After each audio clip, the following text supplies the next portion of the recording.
नमस्कार दोस्तों, मेरे चैनल पर आपका स्वागत है। कई बार बहुत से लोगों के जीवन में ऐसा समय आता है जो समय उनको पूरी तरह से तोड़ के रख देता है। उस समय उनको समझ नहीं आता कि अब क्या जाए। जो भी काम वह करते हैं उस काम में उनको सफलता नहीं मिलती। उस समय पर विश्वास भी डगमगा जाता है। कई सारे ऐसे भक्त भी होते हैं जो भगवान का नाम लेना भी छोड़ देते हैं।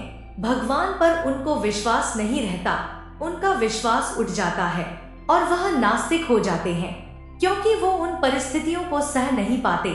उस समय की परेशानी से वह लड़ नहीं पाते और ना ही वो ये समझ पाते हैं कि उनके साथ ऐसा क्यों हो रहा है।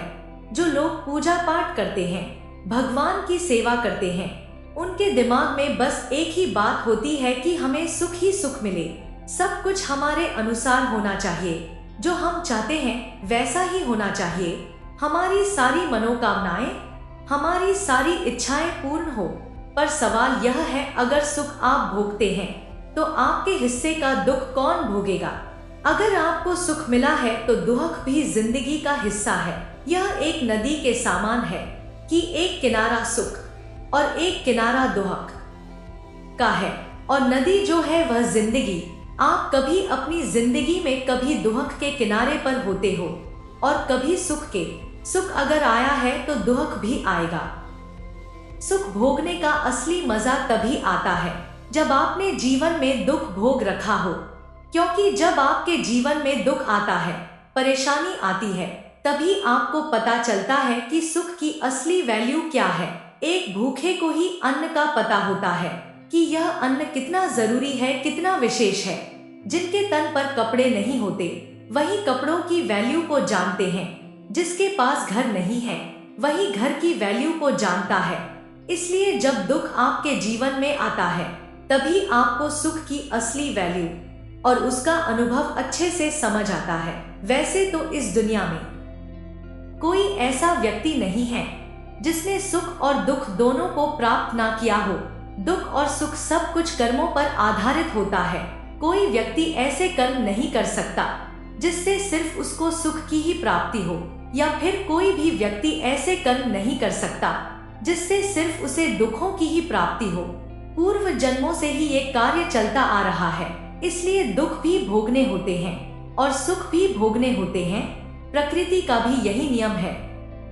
जब आप पूजा पाठ करते हैं और तब भगवान आपकी परीक्षा लेते हैं, आपके इष्ट देव आपकी परीक्षा लेते हैं, तब आप इन सब बातों को समझ नहीं पाते हैं कि वो आपकी परीक्षा क्यों ले रहे हैं। कई लोग जो पूजा भी सिर्फ इसलिए करते हैं कि उन्हें जीवन में कभी कोई दिक्कत नहीं आए, उनको अगर छोटी सी भी कोई दिक्कत आती है तो वो सीधा भगवान को कोसने लगते हैं कि मैं तो आपकी इतनी पूजा करता हूँ, फिर भी मुझे इतनी समस्याएं क्यों आ रही हैं। इसके लिए मैं आपको एक छोटा सा उदाहरण देता हूँ।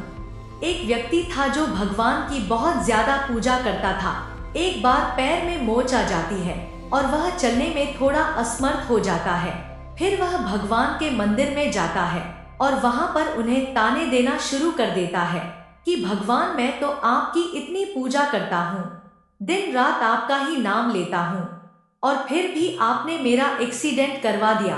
तब उसी रात भगवान उसके सपने में आते हैं और उसे एक्सीडेंट का पूरा मंजर दिखाते हैं और समझते हुए कहते हैं कि वह कोई मामूली एक्सीडेंट नहीं था, वो एक बहुत भयंकर एक्सीडेंट होने वाला था जिसमें तेरी मृत्यु बिल्कुल निश्चित थी। तो कहीं ना कहीं तेरे कर्म, तेरा पूजा पाठ, मेरा नाम, यह सब लेने के कारण वह इतना भयंकर एक्सीडेंट एक छोटी सी खरोच में बदल गया। तुझे सिर्फ थोड़ी सी मोच आई है। इसके बाद वह व्यक्ति समझ जाता है कि भगवान के कारण वो कितनी बड़ी समस्या से बाहर निकल पाया। इसलिए भगवान जब भी आपकी परीक्षा कर लेते हैं तो वह असल में आपको इस लायक बनाते हैं कि आप अपने जीवन में सफल हो पाए। भगवान दुख को कभी कम नहीं करते, ना ही आपके जीवन से दुखों को हटाते हैं। दुख तो आपको अपने जीवन में भोगना ही पड़ेगा, वो तो आपके जीवन में आएगा ही, लेकिन उनको भोगने की क्षमता, उन दुखों से लड़ने की शक्ति आपको भगवान जरूर प्रदान करते हैं। और जब आपके अंदर दुखों को भोगने का शक्ति आ जाए तो आपको दुख नहीं लगेगा। भगवान का कार्य आपके जीवन में जो होता है वो यही होता है कि वो आपको इतनी क्षमता प्रदान कर दे, इतनी शक्ति दे दे कि वो दुख आपको दुख ही ना लगे।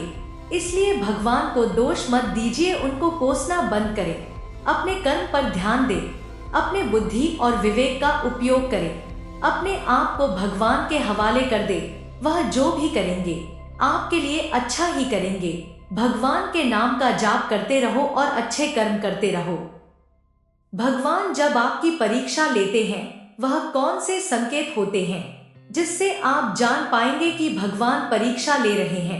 जब भगवान आपकी परीक्षा लेते हैं तो कई बार ऐसा होगा कि आप खाना खा रहे होंगे और दरवाजे पर आपके कोई अचानक से व्यक्ति आ जाएगा जो भूखा होगा, या फिर कोई मांगने वाला आ जाएगा, या फिर कोई जानवर जैसे कोई कुत्ता, कोई गाय आ जाए, और उस समय अगर आप अपनी थाली में से उसे रोटी खिला देते हैं तो इसका मतलब है कि भगवान प्रसन्न हो जाएंगे। कई लोग उसे थाली में से नहीं बल्कि अपने घर में से रोटी दे देते हैं, लेकिन आपको उसी थाली से रोटी देनी है क्योंकि इससे ऐसा माना जाता है कि आपने अपने मुंह का निवाला उसे दे दिया और ये बहुत बड़ा दान माना जाता है। तो अगर ऐसा लक्षण दिखाई देता है तो समझ लीजिए कि भगवान आपकी परीक्षा ले रहे हैं। कई बार भगवान आपकी परीक्षाएं ऐसे लेते हैं कि जैसे आप कहीं जा रहे हैं और रास्ते में कोई व्यक्ति आपको मिलता है जो ठंड से कांप रहा है, तो आपके मन में यह भाव आ जाता है, आप उसके लिए कंबल, जैकेट या फिर अपना ही कोई कपड़ा दे देते हैं। यह भी बहुत बड़ा दान माना जाता है।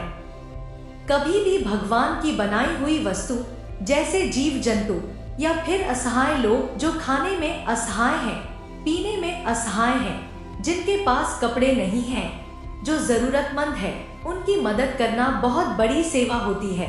और अगर आप ऐसा करते हैं तो कोई भी भगवान की कृपा आपसे अछूतो नहीं रहेगी। हर भगवान आप पर कृपा करेंगे। बस आपको कभी भी भगवान पर विश्वास नहीं छोड़ना है क्योंकि वह सदैव आपके साथ रहते हैं, वह आप पर कृपा बनाए रखते हैं। आपने सुदामा जी का दृष्टांत भी जरूर सुना होगा। वो भगवान श्री कृष्ण जी के परम भक्त रहे और उनके सखा भी रहे। वह इतने गरीब थे कि उनके खुद के घर में 2 वक्त के लिए खाने के लिए भी नहीं था, और जब वो श्री कृष्ण जी के दरबार में जाते हैं तब लोग उन पर हंसते हैं कि द्वारकाधीश जी के सखा यह कैसे हो सकते हैं। और आप यह हमेशा देख भी सकते हैं कि सुदामा जी ने कभी भी भगवान का नाम लेना नहीं छोड़ा।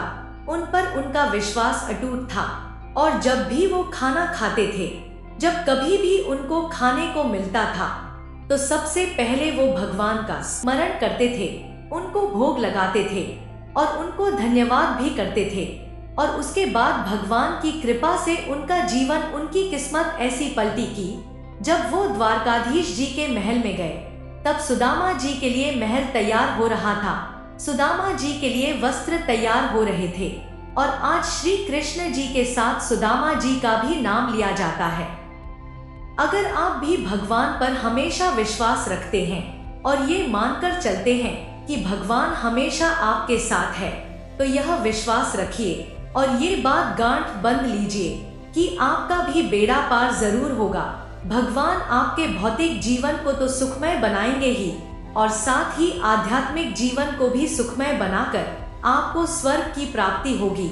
सदैव उन पर विश्वास बनाकर रखें। सुख दुख सबके घर में आते हैं, सबके जीवन में आते हैं, लेकिन भगवान स्वयं आपका भला चाहते हैं, आपकी रक्षा करते हैं। आशा करते हैं कि आप यह सब बातें अच्छे से समझ गए होंगे। जानकारी अच्छी लगी तो वीडियो को लाइक कीजिएगा। चैनल पर पहली बार आए हो तो सब्सक्राइब जरूर कर ले। हम आपसे मिलेंगे अगली ही ऐसी जानकारी वाली वीडियो के साथ। तब तक के लिए राधे राधे।